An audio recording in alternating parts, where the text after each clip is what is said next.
Today, I want to give you 3 things to start measuring in your goals, in your conversations, and in your career.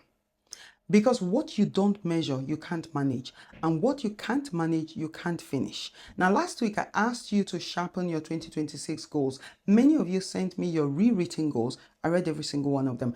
And I noticed something that was the same in nearly all of them. Most of those goals were specific but not measurable. And the difference between those two is the difference between knowing where you are versus hoping that you're somewhere. Welcome. If you're meeting me for the first time, my name is Patience. I'm a clarity coach and I work with visionaries at crossroads, regardless of their age, who are confused, overwhelmed, or stuck about their dreams. So today, we're talking about measurements that change everything. Number 1, measure your goals. Last week, we did the work of making goals specific, but specific is only half the work. The other half is measurable.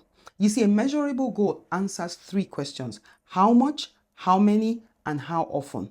Watch the difference. Save money is vague, right? But save more money is slightly less vague. But save £500 a month for 6 months to build a £3,000 emergency fund is measurable.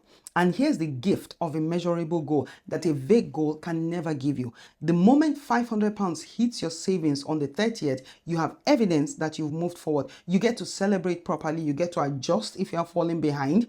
And you get to know, that's the bottom line. Even one of the wisest investors in the world, Warren Buffett, doesn't set goals like make money. He sets goals like achieve a 15% annual return on investment. Now, that number is what lets him adjust before the year ends and not after. Listen to this. You can either hope or you can measure, but you can't do both on the same goal. Number 2, measure your conversations. This one surprises people. Your conversations? Yes. Last week, we looked at how to move communication forward from being heard to being understood. This week, we'll go deeper. Effective listening is what makes understanding possible. And there's a way to measure whether you actually listened or not. And here's the measurement. Can you paraphrase what the person just said in a way that they agree that that is what they meant? If yes, then you listened. If no, you heard but you didn't listen. I can leave you with several specific skills, but if I had to give you only one to practice this week, it would be reflective listening. You say something like, what I'm hearing you say is XYZ, and then let them tell you whether you got it right. That single sentence has saved more marriages than any couples therapy book. It has rescued boardroom meetings. It has restored friendships, because when someone feels truly understood, then the wall drops. And the second test to whether you really listen is, did you hear what was not being said?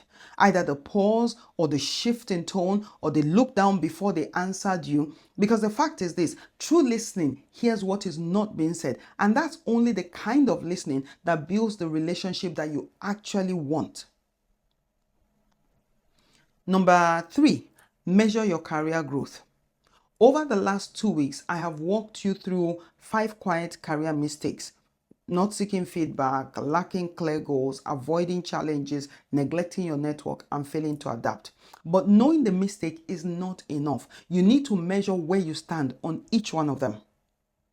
And here are 5 questions that you can ask yourself right now, but be honest. Number 1, when did you last proactively ask for feedback? If you cannot remember, that's a measurement. The answer is too long ago. Number 2, do you have a written career exit strategy?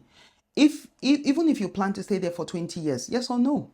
And number 3, what challenge have you taken on in the last 90 days that actually scared you? If the answer is none, that's a measurement too. And number 4, who in your network did you reach out to this month just to check in with no hidden agenda?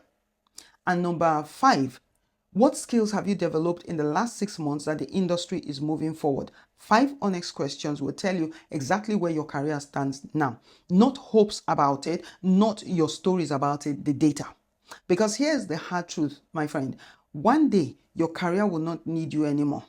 The day comes for everyone. The question is whether you use the time that you had to build something measurable, networkable, adaptable, and full of feedback, or whether you spend the time just hoping. You see, the connecting thread for these three places, your goals, your conversations, and your career, is this. None of them measure themselves. You have to look at them on purpose. You have to ask the honest questions. You have to write down the number. Very important. And measurement is the difference between hoping and knowing. And hoping never produced a finished goal, a healed conversation, or a career that someone is proud of in retirement. So let me close with this. Pick the one that hit the hardest. If it's the goals, then add a number to one of them by Monday morning, either how much, how many, or how often. And if it's the conversations, then practice effective listening with one important person this weekend. After you listen, ask that question. If it's the career, answer the 5 honest questions, write the answer down, and then sit with what they tell you.